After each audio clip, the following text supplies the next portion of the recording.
All right. All right. We're going to try it again. All right. We're back, ladies and gentlemen. We are back. We are back. We're back. We're going to try this thing one more time, ladies and gentlemen. We're back. Man, we had some technical issues, but we're back. We're back. All right, everybody start coming on in the room. Let me let you guys know. Let me start tweeting to let everybody know that we're back. We're live. Let me do this. Let me put it up on Twitter. Hold on one second.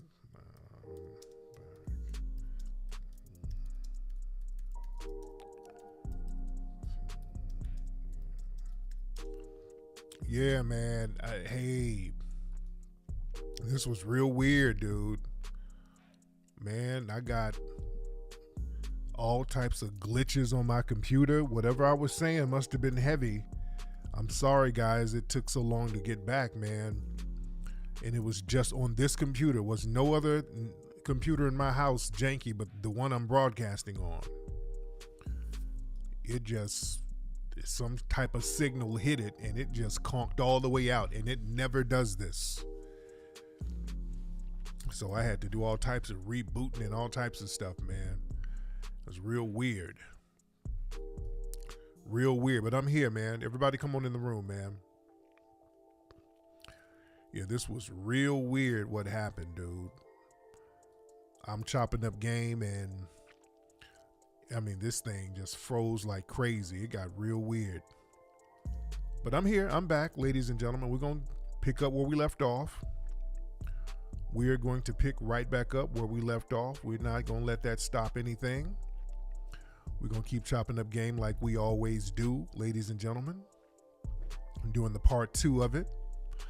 Now, what I was saying earlier, before we were cut off, I was talking about the brother, Jordan Neely, who got executed by a deputized race soldier in New York City on a train, I think in Manhattan, right? I think the train was in Manhattan. And like I was saying earlier, we got on the phone. A lot of us were calling the prosecutors and the DAs and calling the mayor's office, and a lot of them were doing a lot of splaining. And there were some protests that popped up there. This is going to get very interesting. This is something that we're just not going to let die down. It's not going to be that kind of situation.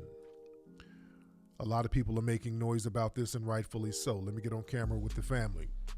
There we go. Let me get back on camera with you guys. I'm here. I'm here. Man. Yeah, Jordan, only 30 years old, man. And the brother should not have been executed like this. And this is very important. See, we can't sit around twiddling our thumbs, letting stuff like this happen, family. As we see, they've been protecting the suspect. The coroners, they put out a report saying this was a homicide. The coroner said this was a homicide because they'll try to do the same thing with George Floyd. This whole thing where you can kill a black person and don't nobody do nothing and we have to turn up and all that stuff. And then with George Floyd, they were trying to say, well, he had an overdose and all of that. You know, a bunch of I'm white and I say so. So they're trying to do a bunch of I'm white and I say so stuff now. The name of the game is for them to send a message. They want to send a message. And we have to send a message that this is not going to be tolerated. Now, family, the deputized race soldier who did this, the white media knows who he is, but they're not releasing his name. They are purposely protecting the guy who killed our brother. They know the guy's name, but this is how codified they are. And other white civilians, they know who this guy is. People know this guy, and I want y'all to see how codified they are. Notice how no white people are talking. No white people are outing this guy. Not only does the media know who he is, understand his neighbors, they know him. People he went to school with. I mean, this is a big story now. Yes, he's an ex-Marine. People he was in the military with. They know who this guy is. Oh, I'm going to get on the Latino dude in a minute. Y'all just slow your roll. I'll get on him in a minute.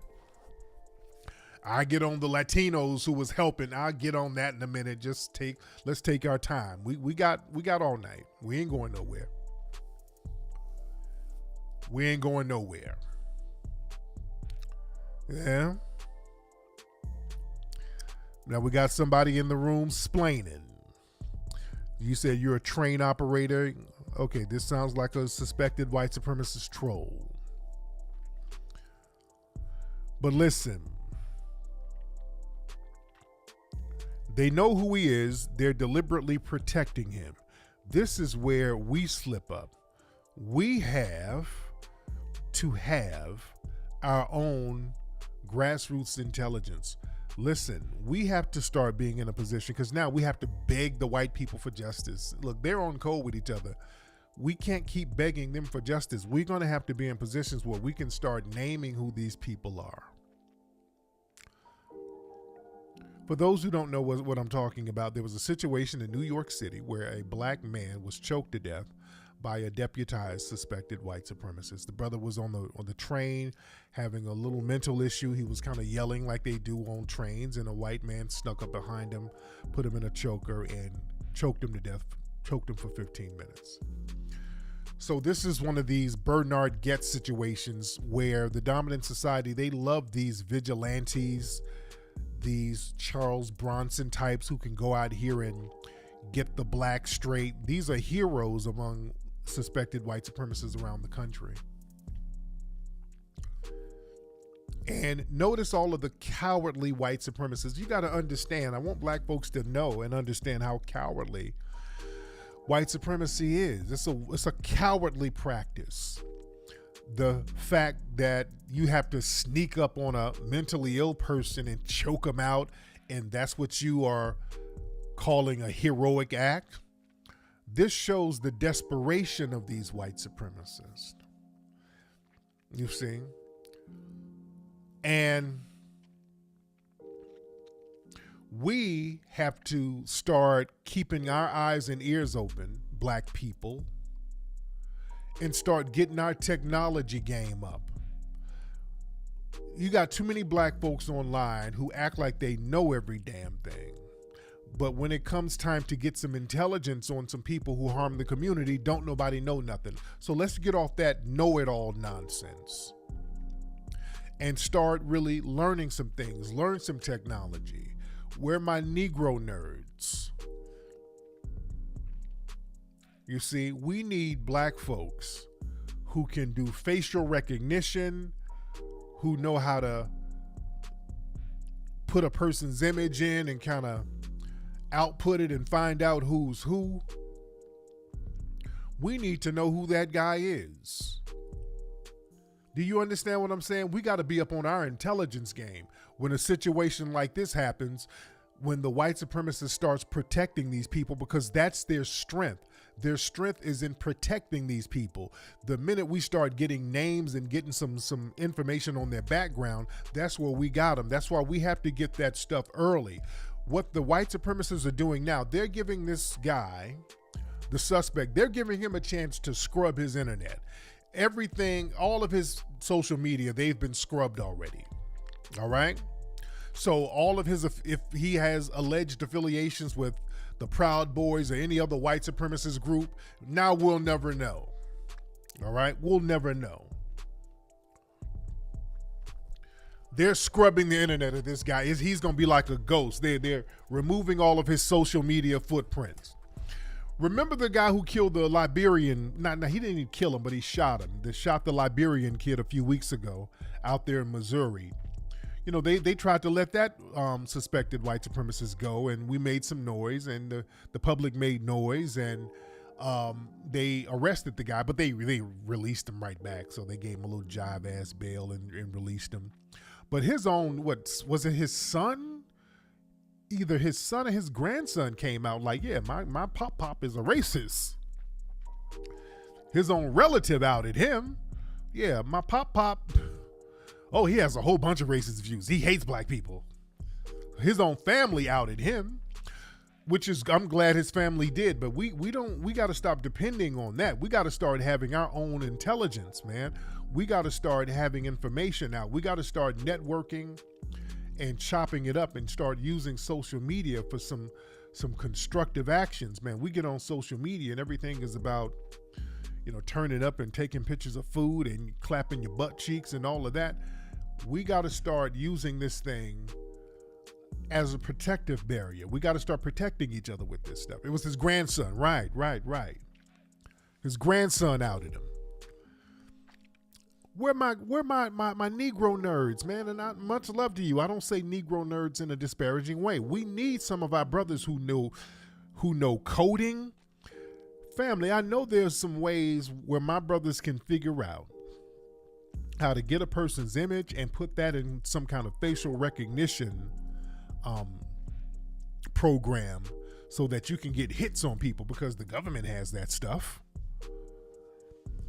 We need that. My Negro nerds, we need that. When we see a black person being harmed or aggrieved and they go protect the person, we need to be able to pull some names up. See, that's what we did down in Louisiana when there was a brother who got in a situation with a race soldier. The brother had to fight himself up out of there. The race soldier tried to hem him up and the brother started putting them things on the race soldier.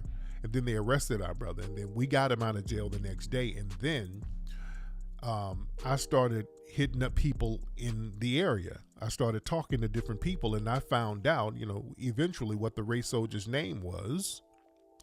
And I found out, after I found out his name, I found out that he had roughed up other black people. In fact, there was a sister that he had roughed up, and there was a lawsuit against him by this sister down there. So I found all that stuff out. So that's leverage. So I went to the police department. Hey guys, your dude has a history of hemming black people up. We're going to have to get these charges dropped. They ended up dropping those charges. Yes, they did. There's a few cases where they didn't drop the charges because I done sat up there and pulled the names up out here in California, up in Northern California. Remember, there was a protest where the brother got hemmed up at a protest by a white supremacist vigilante, and the brother defended himself, and then they went and arrested and charged the brother. And I said, oh, wait a minute. No, because I knew who the white supremacist was, because I knew the organizations they were in, because I study these people. I'm like, wait. The person he was fighting was a part of this organization. So I had the names and everything. And I said, hey, your officers seem to be clicked in with these white supremacist groups. So listen, we can do this the easy way or the hard way. You're going to have to drop these charges. They dropped the charges. We got to be on that, family. We got to be on that vibe where we can start getting names, where we can have names of people. Their strength is hiding, doing this stuff, and then hiding the people who do it. Yeah? You know what? We need to be honest, almost have classes on this stuff, man. I need my Negro nerds here to sit down. Listen, let's get real about this. Shout out to my brother Black Voltron. Family, I'm willing to have classes or something with some of you brothers teaching how to do this stuff. Or coming up with ways where we can find out who people are just by looking at their image. We can get their image and we can figure out ways how to find out who they are if they harm a black person. And not just the white supremacists, even the Negroes out here that we see who harm black people that get away with it. You understand? There's situations like that where you have tethers harming black people. You dig? There's some tethers who harm black people and we never find out what happens to them. There's a lot of situations where there's some tethers out here harming black people and we never know what happened to these people. Remember a few broadcasts ago, I was talking about a situation out there in Missouri. Y'all remember a few years ago, people kept talking about these white vans. There was this whole thing about white vans going around kidnapping people, children, women, and children. And people were like, hey, be on the lookout for these white vans, man. Be on the lookout for the white vans. And out there in Missouri, The brothers and sisters happened to catch one of the white van bandits red-handed. They caught him. And they pulled him out the van. They were trying to kidnap some kids in Missouri. So some of the brothers and sisters in the community caught up with him and put them paws on him, as they should. I'm trying to find the clip of that. I put up a clip of that. Hold on, I'm trying to find that clip. I'm trying to find the actual clip of it. Hold on 1 second. 1 second. 1 second, hold on.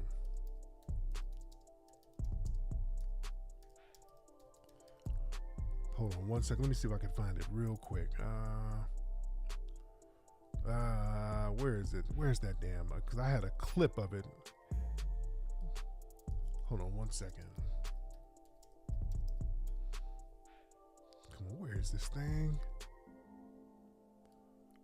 Where's this thing? Hey, when I can't find some stuff when I'm looking for it. Hold on, let me try this. Hold on.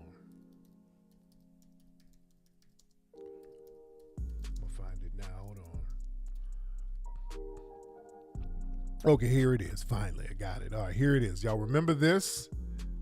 Because some people, I've been talking about this. So here's the video. This is in Missouri, where they got the white van. They found these dudes in a white van. There was some damn African immigrants, some damn tethers, trying to kidnap some kids. Hold on. It's crazy. Man, look, I just called these niggas trying to get these kids in the car, man. That's crazy. I snapped your motherfucking neck. Don't move. Shut the fuck up. Shut the fuck up. Shut up. You say something said in English. Come on, man. Chill out. Yeah, hey, just let the people go. I am going live. These motherfuckers fucking wrong kids. These motherfucking Somalians, Africans. Now here's the thing about this. Now this was I posted this is 2021. All right. Let me put my mic on. This is 2021. Now, they caught these guys red-handed trying to kidnap some kids in these white vans, some tethers. It was some damn tethers, which I've been telling people it was tethers doing this shit all along. And I asked the question, I'm like, well, damn. Now I want to know who sent them. Who are they working for? Because they sent these guys to the black community. I want to know who sent these guys. Who sent these tethers? Because if they're kidnapping people, that means there's a market. Somebody's buying whatever they're doing. There's some kind of market somewhere. So who are they selling the kids or the women or the organs or whatever they're doing? Who are they selling them to? That's what I want to know. And let me tell you something about that case. You didn't hear anything else about this. We didn't hear anything else about this. They caught these tethers red-handed. We didn't hear nothing about this. We didn't hear about them being arrested or what. At least I didn't. Do my people out there in Minnesota? I keep saying Minnesota. I mean Missouri. I'm sorry. But yeah, I looked and looked and looked. I didn't see anything about these guys. They probably funneled these guys back out of the country somewhere, man. Yeah? They probably funneled them dudes right back out of the country. No telling who they were working for, but the law enforcement were very, very, very quiet about it. And remember, there was another situation out there in Missouri where they were telling police, hey, police, there's a serial killer out here. You know, black women are getting snatched the hell up. And the police was like, oh, that's just a conspiracy theory. And you had black people in Missouri roaming and patrolling the streets as they should, looking for this white supremacist serial killer that the police were telling people didn't exist. Remember that? The police they're telling people that that's just a rumor. Oh, there's no evidence that there's a serial killer. And a few months later, after the black community out there was patrolling the area, a sister escaped from the dungeon of one of these Jeffrey Dahmer white supremacist serial killer. She'd been tortured for months, and she said there was other girls down there. Remember? So the brothers and sisters in the community were right. That was Kansas City. Yeah, we got to get out here and do things on our own. That's what it has to be. We're going to have to really, really take things in our own hands and really patrol and protect each other and get on code. And this is why delineating is very important, because let's go back to New York. Let's go back to the New York situation with our brother being killed in the subway. Let's look at this image of him being choked. All right. All right. Let's look at, this is the image of him being choked by the suspected white supremacist. Now, this is the tether who's helping the white supremacists. The tether is sitting here holding the brother's arms down. That's a tether. He's either, I think he's Latino or either Caribbean, but that's not an FBA. There's some white supremacists up here trying to say, well, there's another black man there. No. He ain't black. That's a tether sitting there helping this guy. We got to get into this for a minute. We're going to have to get into this New York. Well, let me get on New York for a minute. New York. New York City. I see a lot of stuff like this go down. When I've seen several videos of a black person kind of getting hemmed up by some non-black person, a black person getting hemmed up by Latinos, a black person getting hemmed up by a white person. I've seen a couple of videos where y'all be standing around just looking. And I know that a lot of you are tethers and non-FBAs who do that. Family, that ain't a good look. In a train in New York City, let me say this, there had to be more non-white people on that damn train. Y'all tethers, y'all wonder why we delineate from your ass? This is the reason why. NYC is Tether Town, and that's why we delineate. Because y'all stand around and let shit like this go down because you don't identify with that black person that's getting hemmed up.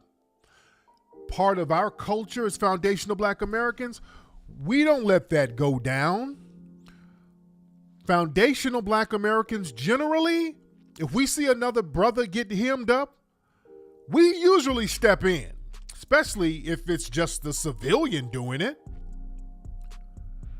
We ain't gonna, let me keep it a buck. FBAs ain't about to sit up and let no other black person get choked out like that by a civilian. The police might be a little different because you're dealing with the military. When you're dealing with police, you're dealing with the military. That's something different. And still, there's brothers who they'll step in. There's cases out here in LA where police to him and a brother up and the community came through like, oh no, that's not going to happen. And they'll go after the police. Like, no, that's not going to happen. But a civilian, a white supremacist suspect civilian choking another brother out, I'm telling you, part of our culture, we don't stand around and let that happen, dude. We don't stand around and let that happen. That's like an instinctive thing where, you know, we see somebody black getting hemmed up, especially hemmed up by some non-black person. Oh, on GP, you got to step in. I'm telling you, I've been in several situations with black folks I don't even know. With black folks I don't even know. And if I saw them get hemmed up, and I've talked about this many times. Years ago, me and my boy Project, we were driving down Weston in South Central LA. We saw an essay kind of beating up on a sister. Me and him pulled over and went after that essay.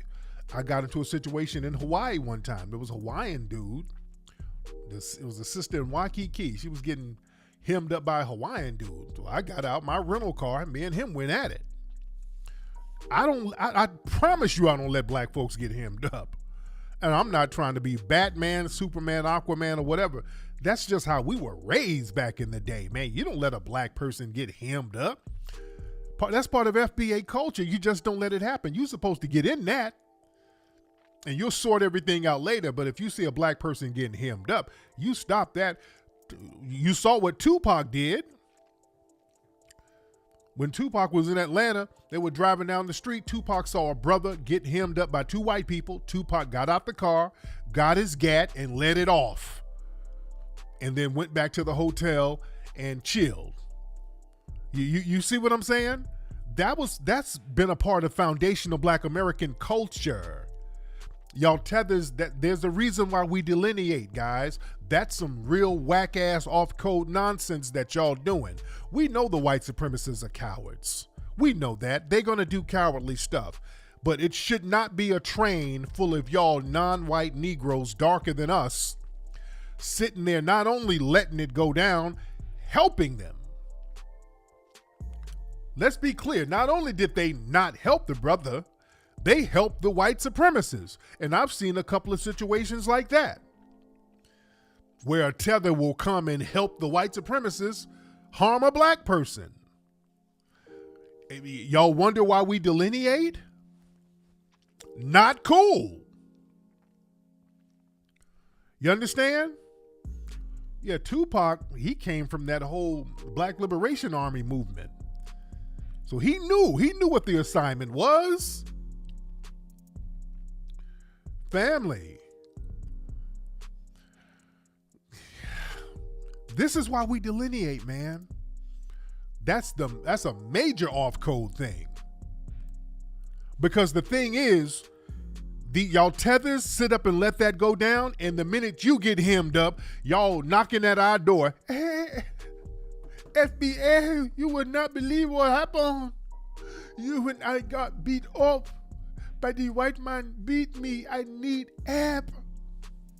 Y'all the first ones running to us for help when you get hemmed up. When we get hemmed up, you're sitting there holding our legs while we getting punched. Come on, man. Come on. That's what I'm really looking at. Y'all sat around and let it go down. New York. Come on with this tether bullshit, man. Y'all got to do better. And I'm talking to the tether class up there who let this stuff happen. I'm talking to y'all specifically. Y'all let a lot of bullshit happen, man. Yeah, with Designer. Yeah, real talk. I forgot about that when I saw Designer get hemmed up. Out here, out where I live, I pulled over like, hey, what's going on? They were about to blow on that nigga, man. They were about to bust him wide open. They had their guns ready. I said, oh, whoa. Just instinctively, you just don't let that happen. Not even trying to be a hero. You don't let that happen. And again, remember, I talked about when I got pulled over one time, a gang of brothers in the community started coming to my rescue. They were like, hey, brother, you all right? Man, it better not be nothing crazy. A little crowd started forming. People were like, man, these police, they better not try nothing. Come on, dude. That's just an instinctive thing that we as foundational Black Americans, we kind of grew up understanding that you got to look out for each other. That's why, family, when we go out, I can tell when I'm encountering another foundational Black American. Because when you are out, you might be somewhere you've never been, but you might be the only Black person there, and then you see one other Black person or two other Black people. For the most part, historically, what foundational Black Americans would do, even if we don't know nobody, you go somewhere, you see another Black person, you kind of give each other some eye contact and a nod. Hey, what's up, brother? What's up, brother? You acknowledge each other. That's number one. My wife noticed that. She's like, everywhere you go, y'all Black men be acknowledging each other all the time. Yeah, we do. That's like a foundational Black American thing. When you see brothers somewhere, and especially if you're outnumbered, you see another Black face, y'all kind of let each other know, hey, if some shit go down, I got you, all right? And you got me. That's what that means. We give each other the nod. That's what that nod is. You know, y'all know what it means. You know what it means. Y'all give each other the familiar nod. If anything happens, I got you, brother. You good. And they look, if anything happens, I got you. We're all good. All right. Let me tell you something. When I don't get that nod, if I look at a person, a black person, and I kind of give them the nod and they don't do nothing, 10 times out of 10, it's a tether. The tethers don't do that. Have y'all noticed that? We'll go somewhere, we're the only black people, and then we'll see another black family. And if it's a family of tethers, they won't even speak to us. The tethers, they don't give us that nod. The tethers, they're way different. That's why you can tell, the tethers don't do that. You see them, you kind of try to give them the nod and they give you a dirty look like, and then I look at her, the hairline. Oh, there you go. Oh, the wife has a divestment wig. I got it. Okay, they're not from here. Okay. So, yeah, and I'm like, shit, I'm still in danger. So now I got to watch for the white supremacists and them Negroes. Yeah? Oh, yeah. Yeah, they get to roll in their eyes. Yeah, if it's them and some white people, not only do they don't even acknowledge you, they want to let the other white people know that they have nothing to do with you. They want the other people to know. They want to make it a point that y'all ain't even together. There's nothing. Y'all ain't clicked in or nothing. The tethers are real funny like that. I picked up on that years ago. Yeah. Their off-code behavior is on another level. So going back to the situation on that train, that damn tether sat there and helped get that brother killed like that. See, that type of off-code behavior, that has to go. We got to delineate and let it be known, hey man, if that's what it is, when things go down, don't come running to us to get saved. Because I'm tired of saving people. We have to prioritize ourselves and we have to start enforcing justice. That's what we're talking about on this clip. We have to start enforcing justice, and we do that by knowing who's who and us getting on code with our tribe. See, we have to treat ourselves like one of these red Native American tribes. We have to police the tribe. We have to gatekeep our tribe. We have to make sure that our ethnic group is straight. We have to enforce protection and justice for our ethnic group. We have to start, again, like I said earlier, teaching. We have to start teaching coding. We have to start teaching facial recognition technology.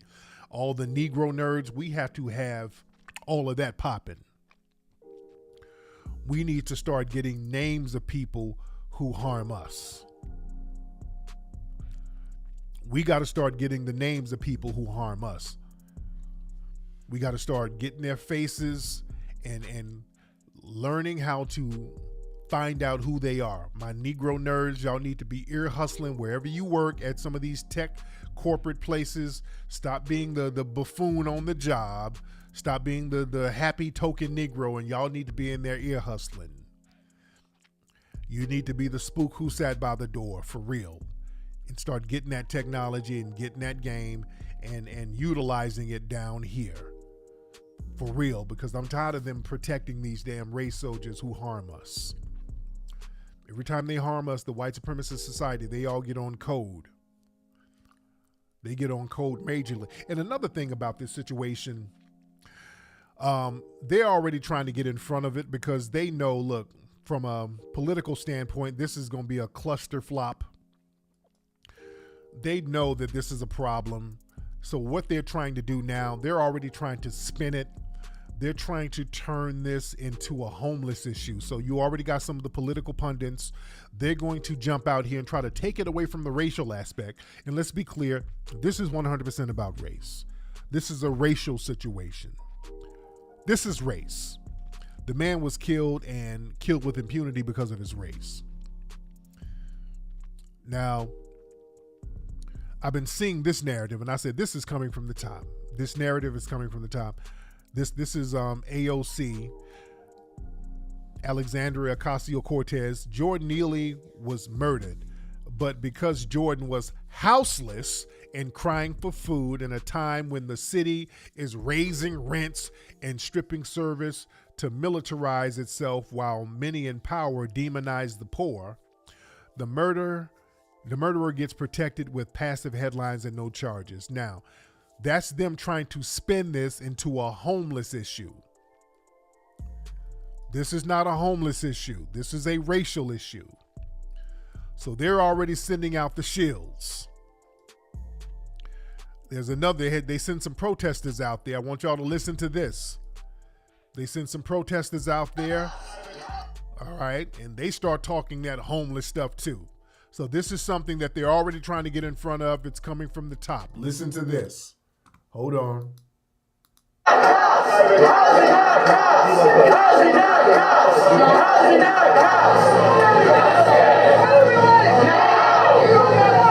They were screaming, housing, not cops. Housing, not... Okay, this was... The Democrats sent these folks out here. One of these left-wing organizations sent them out here to scream, housing, not cops. Let me play that again. Housing, not cops. Housing, not cops. Housing, not cops. Housing, not cops.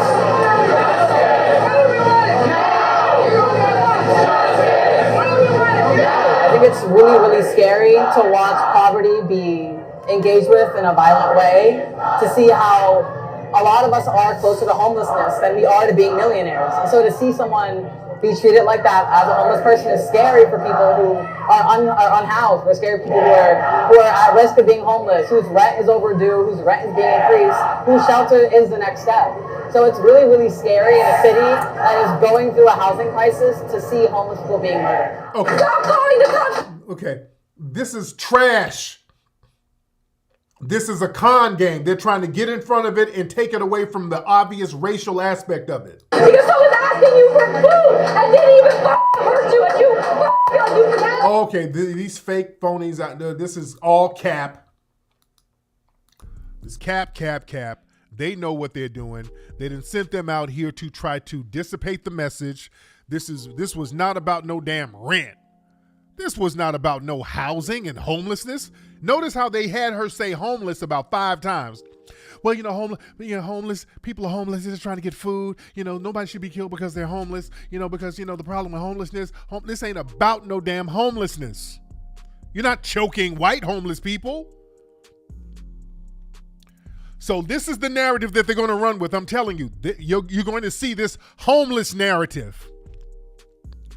This is smoke and mirrors. So what they're going to do, this is going to be another finesse. They're going to start using this to house white people now. Oh God, he was killed because he was homeless. So what we need to do, because we got a lot of homeless immigrants, I'm telling you the play, all these homeless immigrants, and we don't want these homeless immigrants to be killed either. So we're going to get housing. Let's get some money to house these poor homeless immigrants and call it the Jordan Neely home.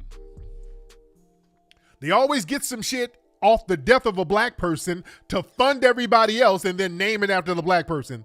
And it don't help no other black people. Just like that Emmett Till bill, that don't help nobody. Okay, Jordan Neely was just lynched. Where's that Emmett Till lynching bill now? Where's that? Biden and those guys were patting themselves on the back talking about the Emmett Till lynching law. Where's the Emmett Till law? Where's the law? How come you're not enforcing it now? This man was lynched on video. Where's the Emmett Till law? You see? These people run these games on us. We got to stop letting them run game on us. It's time to get that money popping. This is why we need reparations.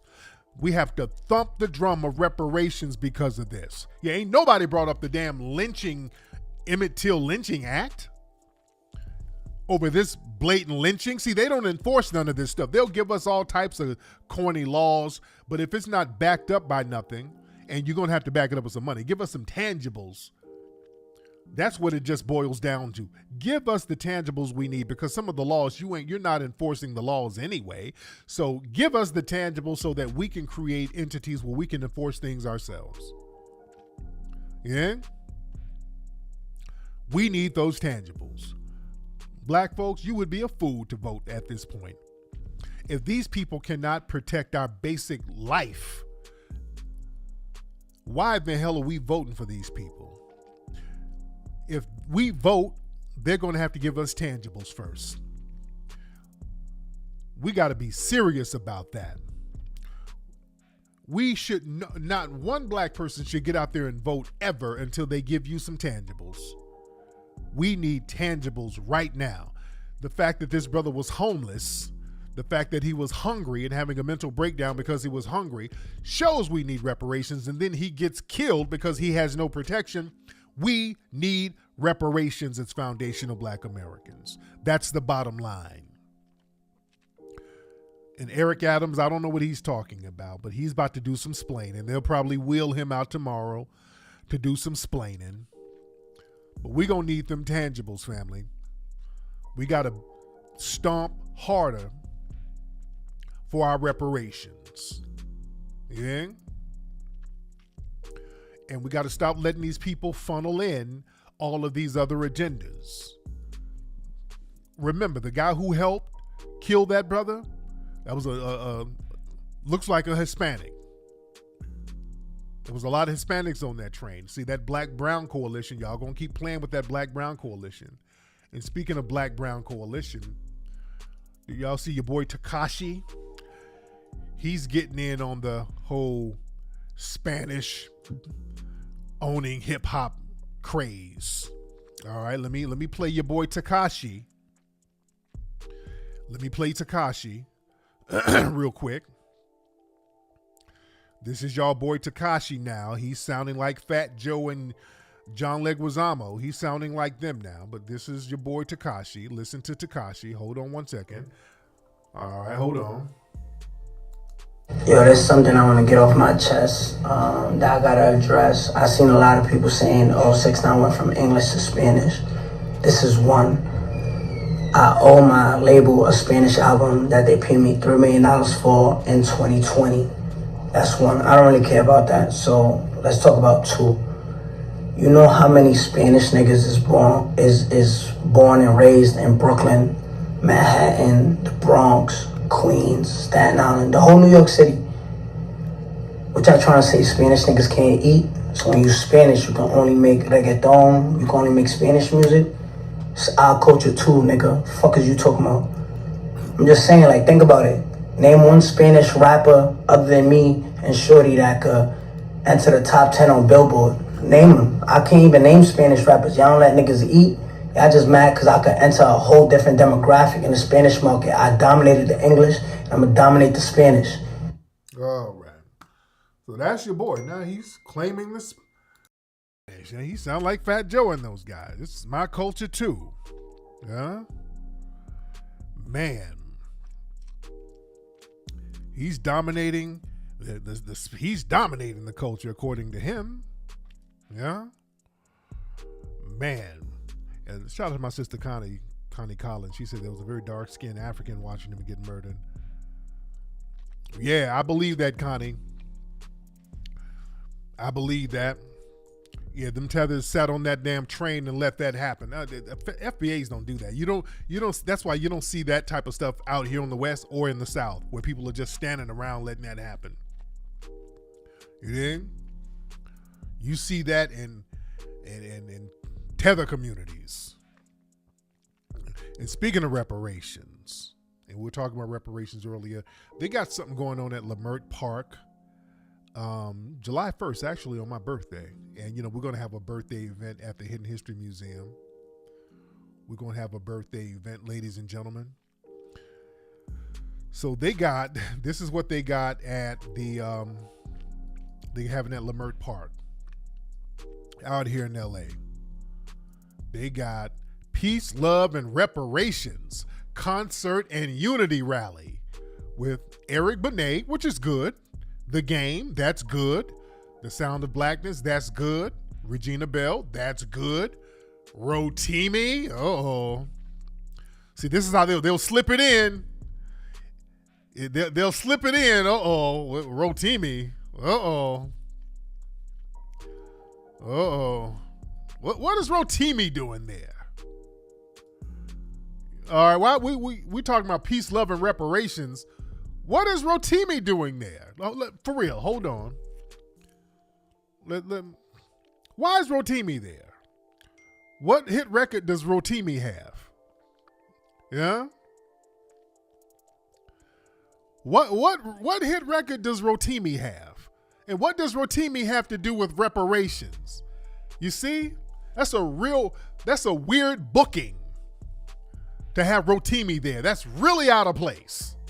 What is he there for?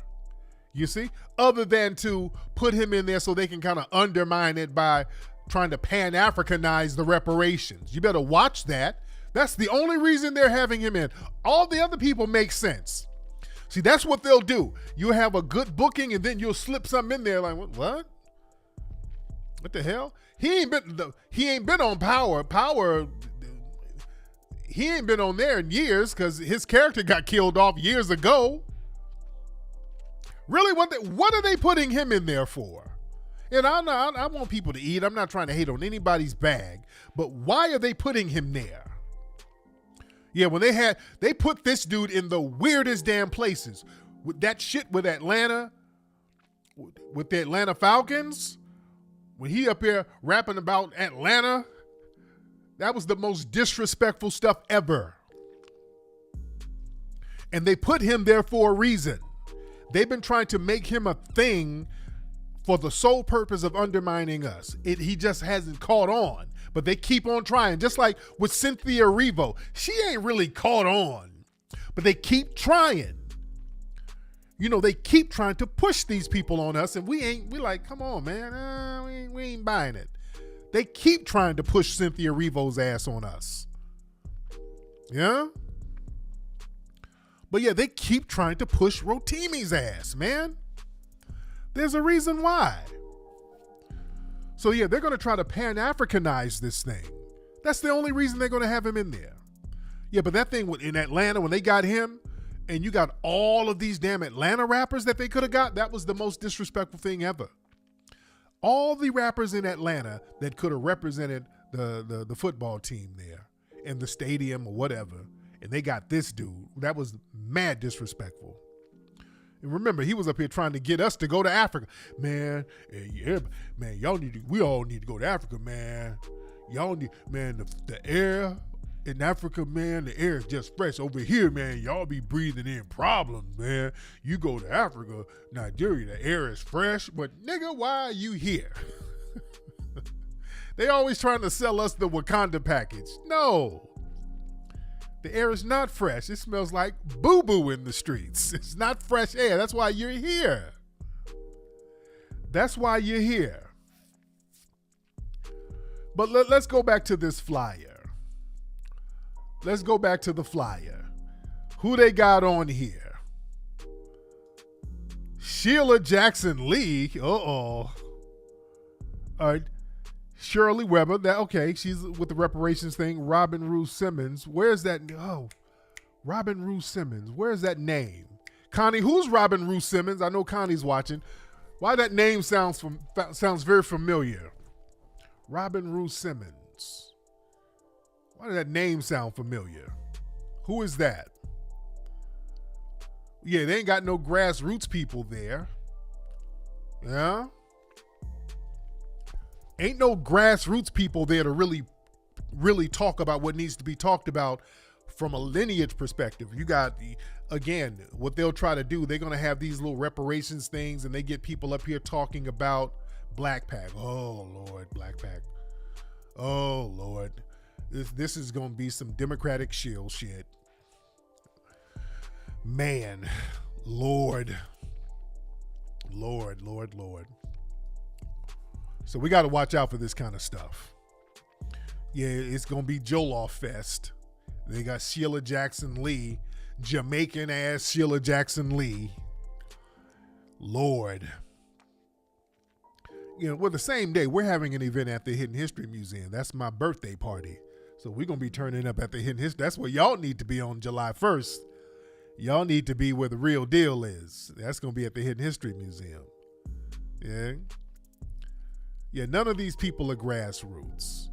And I know, speaking of grassroots, there's the reparations hearing in the Bay is happening this weekend, this Saturday. That's going to be a doozy. A lot of folks are going up there. If you're in California, y'all need to come on through to the Bay. That's going to be a doozy. That's going to be a very important one. Now, Eric Benet is cool. Eric Benet is not a tether. Eric Benet is cool. But we just got to be on our square. We got to be on top of our game, man, because they're throwing everything. They're throwing the kitchen sink. They're throwing everything at us. So we got to really be on top of what we're doing out here. And we really got to get codified, man. It's so important that we get on code and look out for each other, protect each other, get intel that could be used to punish these vigilante white supremacist suspects. We got to start doing that on our own, man. That's just what it is. You dig? And really start checking this buck-broken behavior. Did y'all see the Met Gallery? The Met Gallery was just, it was buck-breaking fest. It's too much. The dudes showing up with dresses and blouses and suits with their back out, and Lil Nas X showed up in a thong, and he's all covered in silver. I'm not going to even show some of the images. I'm not going to even show some of the images of the Met Gallery, man. I'm not going to show that. But, that's off code. Just letting, in order to get put on by the mainstream media, you got to act like a buck-broken eunuch. We got to cut that out, man. Black men, you can say no. I really want black men to say, hey, man, no. You know what? No. I don't want to do that.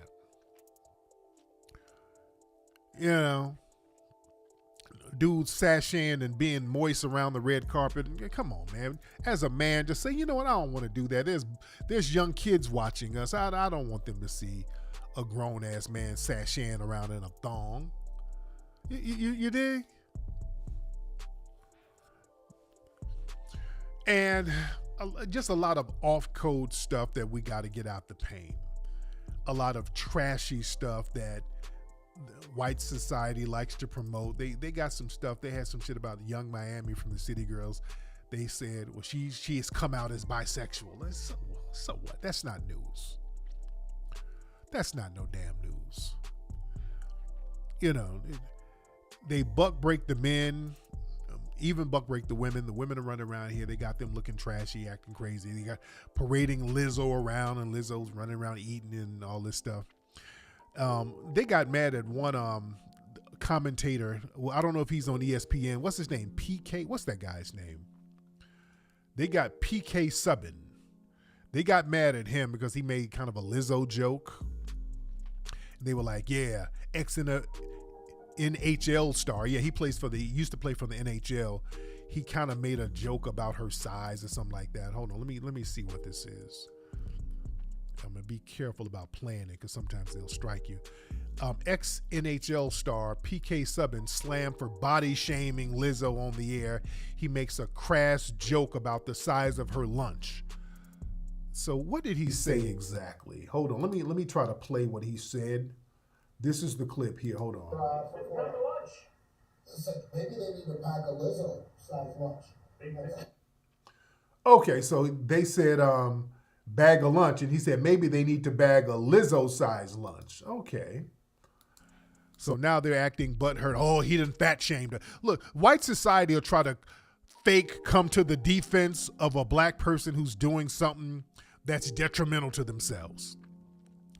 Just like Lil Nas X, they love defending Lil Nas X. When he's walking around in a thong, white people love defending that. Oh, don't you get mad at him. Let him be who he is. Yeah, if he's promoting non-procreative sex, yeah, you will defend that. So yeah, there's fake mad at this guy for so-called body shaming Lizzo about the size of her lunch. But that's Lizzo's whole shtick. Lizzo's whole shtick is basically her eating all over the damn place. This is her Instagram. Her Instagram is Lizzo Be Eatin'. That's her own Instagram, family. So Lizzo, that's her shtick. Her running around eating food all the time. That's her right there. I don't know if you could see it. I can't do that. Well, she's in a kitchen. She's in a fancy dress in a kitchen eating. She got the Cookie Monster eating. She's eating some cake. She's bent over. So that's her whole thing. You know, flopping her gut around and throwing that flat, wide ass around and eating. That's her shtick. Okay? And then they want to act fake mad when people point out she eat a whole bunch of stuff. That's her shtick, eating shit. Yeah? And what's interesting, how the white media is going to say he fat shamed her by talking about how big her food is. Well, look, the white media, remember in Minnesota, they named a snowplow after her. You see, the white media, they want to do all the jokes. They want to get all the dibs in. They named a snowplow after her, and she went out there and thanked them. Oh, thank you, guys. They named a snowplow Blizzo. Remember? For those who don't remember, well, let me put it up real quick. Hold on. They named a damn snowplow after her. Blizzo. Where? Okay, where is this? So yeah, this is, what is this? Hope there ain't a bunch of ads on here. Hold on. So right here. God damn, I don't want to subscribe to this. I hate when people, you try to, okay, I don't want to subscribe to your damn thing. Hold on. Okay, let's try this. All right. So this is Lizzo. Lizzo reacts to Blizzo winning the Minnesota snowplow naming contest. So they named a big ass snowplow after her, which is an insult, and she sat there and thanked them. They let me tell you something. That's like an old white supremacist canard of naming things after black women. Yeah, dude, and she sat there co-signing that. That wasn't a good look. Blizzo. Oh, thank you guys. But that's an old thing that the white supremacists would do. Name large objects after sisters. They've been doing that since the 1800s. Family, what's the name? Let me see how thorough people are, especially people who live in the Boston area, the Pacific, not the Pacific, but the east and northeast area of the country. What's a slang term for a police van? Let me see if it's not paddy wagon. Paddy wagon is one. There's another slang term that they have for police vans. How many of y'all know that? What's the slang term for a police van, especially in the East Coast, Boston area? They have a slang term for police vans. They have a slang term for them. You know, a lot of cops use police slang, not popo, no. Not popo, no. Not paddy wagon, no. Not Bertha, no. They have there's another slang term that they have for police vans. Let me see if y'all know. All right. Not meat wagon is one, but there's another one. Someone said Michi. Let me see if y'all, somebody's gonna get it. What's the slang term for a police van? I told you not paddy wagon. There's another slang term that they used to use. Sometimes they still use it, but they used to use it a lot for there you go, the Black Mariah or the Black Maria. There you go. Shout out to D-Lo Sr. Yep, D-Lo Sr. got it. They used to call, and they still do, they call police vans Black Marias. A lot of y'all don't know that. That's police slang. They call police vans Black Marias.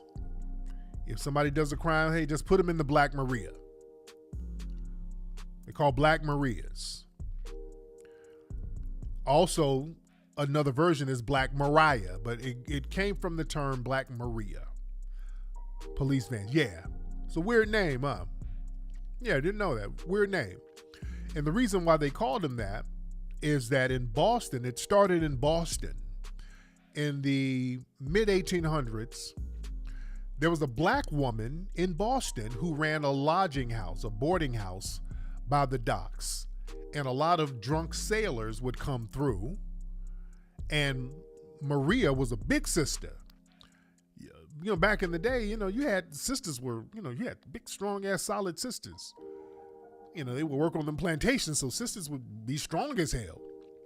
So Maria would handle the drunk white boys. If they got drunk, she would kind of hem them up and she would haul them off to jail. She would put them on her shoulder. I mean, she was a strong sister. She would walk them to the local jail. Sister named Maria Lee. Her name was Maria Lee. Lived up in Boston. She ran a lodging house and a boarding house up there. So she would hem these white supremacists up and, you know, take them to jail. They wouldn't mess with her. They were like, hey, don't mess with Black Maria. Black Maria will take you to jail. So the police actually liked her because, you know, she would hem these drunk ass dudes up. So when they started getting horse and carriages and cars, they would name them after Black Maria. They would name the paddy wagons Black Maria. They would name them after her. That's where the name came from. Came from a sister who just happened to be a big, stocky sister. So this thing about naming large objects after sisters, they've been doing that stuff. They've been doing that.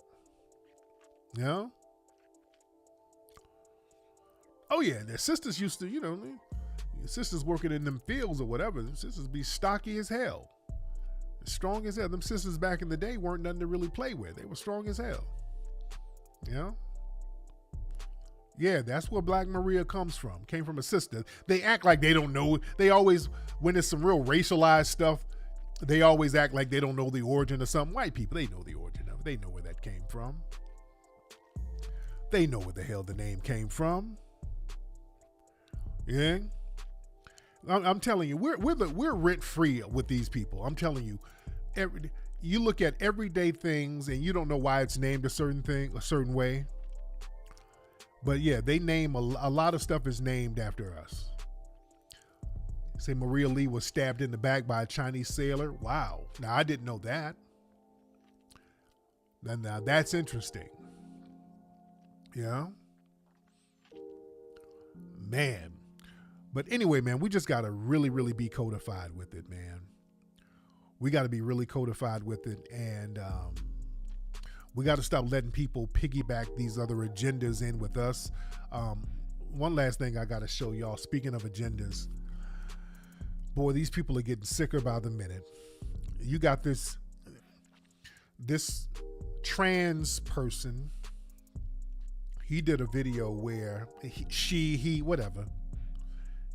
He's a biological man, and they want to do things that women do so much. This dude went out and bought a tampon, and he's explaining how he's going to use the okay. These folks are just doing stuff, dude. All right, hold on. I hate to have to show y'all this type of stuff, but I'm just letting y'all know for educational purposes, this is what's going on out here in these streets. So this guy, he says he's a real woman and he's gonna use a tampon. The kind she likes, and I'm gonna go pay for some now. This is definitely one of those things I never thought I'd ever do in my life. Okay, so I'm back home and I'm about to insert one. But a couple things. One is, from what I've been told, taking a tampon out of a dry vagina really isn't something that's advisable. In order to prevent that, what I've decided to do is basically lube myself up a little. And what I'm using is a little trusty coconut oil. Now this thing is a miracle product. I don't know if you guys have ever used this. Now, while I know y'all discussed it in the chat, y'all better understand this is some of the stuff they're teaching at school, all right? Just understand this is what your kids are learning. This is some of the stuff they're going to start teaching this heavy in schools, by the way, all right? Hold on. Put a pretty generous amount of it inside me, and I'm hoping that'll keep things from getting sticky and dry. I know we're getting way into TMI here, but hey, if you watch this far, you might as well watch the rest. I'm gonna read the back to see what it says. Smooth finish for added comfort. Well, I certainly hope so. Sure grip applicator. We want to have a sure grip, that's for sure. Tampons are associated with toxic shock syndrome. To prevent TSS, I think it's probably advisable I don't keep it inside me for too long. Okay. So I'm assuming you kind of put this up inside you, and then you push with this to kind of inject it into yourself, and then you pull the cardboard out. So that's what I'm gonna do. Okay, here goes nothing. Oh, okay. I just figured out something. Oh my god. I did it! Okay. And if you ever wonder if you can feel it up inside you, yeah, I can definitely feel it up inside me. Woo! It's a kind of a feeling of fullness in a way I've kind of never experienced before. It's really weird. And slightly uncomfortable. Yeah, it's weird, fool. Okay, so I'm gonna leave it in a couple hours, and I don't know, maybe do jumping jacks, yoga. Yeah, it's weird.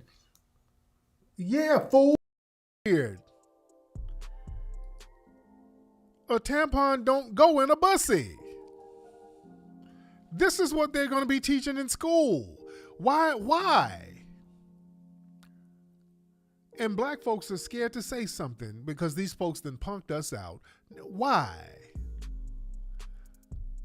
Yeah, why are you putting that in your bussy? For what reason? There's no practical reason for you to do that. And there's no practical reason for you to teach my children this nonsense. You understand? I don't want my children learning about beyond bussy. You dig? Impossible vagina. It's not even a real vagina. You got impossible vagina. I don't want my children learning about this. I'm not phobic about anything. Why do you need to teach my children about this dude sticking a tampon in his pussy? Why would you need to teach my kid that? Because see, that's the problem I have. Look, if you like doing that, if you want to walk around with some up in your booty cat, knock yourself out. But then when you say, hey, we got to read to the kids and tell them how important it is for them to understand why we're doing this. And there is no rhyme or reason for it. Yeah, wait, can y'all hear me? Okay, because sometimes my mic be off. Okay. Oh, man. It's the society's going to hell in a handbasket, man. It's going to hell in the damn handbasket, dude. Dude, this is why we got to educate ourselves. We got to circle our wagons. We have to look out for our children. We have to look out for our communities. We have to look out for ourselves because these folks are sick out here, man. These folks are sick. It's just going to get sicker. Black folks, we have to be on our square. We have to learn how to not depend upon people like this. And we just got to get codified, man. These people are going through some psychological shit, and they will take us to hell with us. We got to be codified, man. We got to be here. We got to be here. We got to be here, family. That's all I got to say. We got to be here. These folks are gone. So they're psychologically, they're gone. You dig? So we got to be on top of ours. With people running around here with bussy strings hanging out their thong, it's that bad. It's just getting so bad now, and they want to teach this to our children. Come on, man. These folks are insane, and it's okay to say that. I'm not one of these Negroes that's going to be at the Met Gala in a dress in a bussy string. No, just because they putting you on. No. You can say no. Damn. Just say no. Shit. Anyway, guys, let me get out of here, dude. That's been today's episode of Tariq Radio. Go watch the movie first. Go watch Buck Breaking. If you've seen it, watch it again. If you haven't seen it, go to buckbreakingmovie.com. All right. Also, go to american-maroon.com. Go watch the movie American Maroon. Go watch all the Hidden Colors movies, hiddencolorsfilm.com. You can still get Hidden Colors, hiddencolorsfilm.com, and you can watch all of it at fbastream.com. Throw some ideas at me for who you want to see at the Hidden History Museum. What comics do you want to see? What entertainers? What singers? What actors? Who do y'all want to see? Let me know who y'all want to see at the Hidden History Museum. We have a couple of big events coming up. The Juneteenth event coming up June 17th, and my great-great-grand birthday party July 1st. That's going to be off the chain. Y'all got to come through for that one. And I'll keep you guys posted on everything. But go to hiddenhistorymuseum.com, hiddenhistorymuseum.com. All right, you guys have